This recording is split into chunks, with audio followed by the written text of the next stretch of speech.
This is a jalapeno that I've left on the counter till it was ripe and very dry.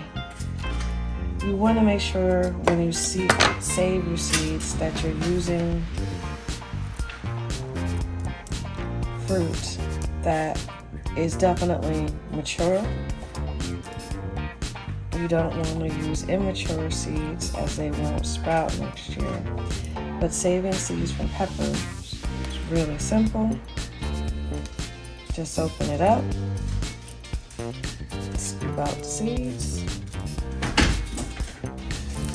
And one piece of fruit typically yields quite a bit of seeds. Now with pepper seeds, you don't have to ferment them. There isn't any like gel pouch or anything that has to come off of them. So I put them on a coffee filter, label what they are and the date. And usually I'll let them sit for a week to make sure that they are completely dry.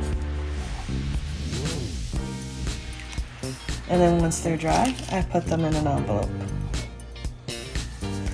Now here are some cream of the crop seeds from last week. Squash and melon seeds are the same. You don't have to do anything to them once they've come out except clean them, but I just let them dry. Just make sure you remove any flesh when you save them because you don't want them to get any mold or bacteria on them. When it comes to the melon or squash seeds, you want to make sure you get plump, fully developed seed and not thin or deformed seeds. So I will save all of these now, separate the seeds better, and clean them off better before I plant them.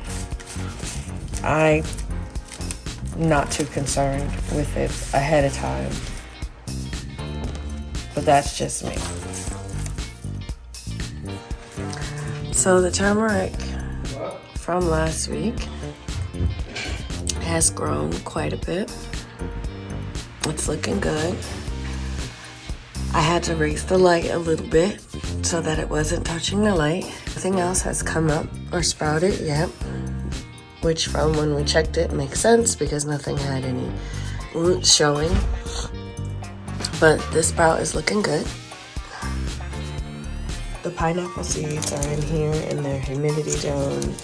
I'm keeping it moist in here, damp but not overly wet, and it's still pretty wet on the bottom. I don't completely close it so it can evaporate a little bit, but those are still doing something, I guess. I hope. In here are the other 7 pineapple starts. So the turmeric I transplanted in the previous video, it now has the original leaf, a new leaf, and then it's growing some more. So it's safe to say this one survived its transplant, and the smaller piece, it's poking up through the soil now. And these look like they've rooted well. They've survived. I'm finding that I don't really have to water the pineapple starts a lot, so it's good that they're in with the turmeric because they don't need much maintenance at all. And then these are my older ginger and turmeric transplants. Ginger plant has gotten really tall. I just had to raise the light. They're nice and dark green. And the turmeric here, which is the turmeric that spent all summer outside that I cut back, I have plants that have now grown 2 leaves as well too. So what my thoughts are now is that the original stalk is going to shrivel, which you can see happening pretty quickly with this one. So this was the larger stalk from the summer. So I believe the original stock is going to die off, and then I'm gonna have two main plants over here. And with this one in the back, I don't think this one's gonna do anything. That's the original stock that's gonna die, and then this one for sure is going to produce more. I'm not too sure about this one on the side over here. And that concludes the video for this week. Thanks for watching.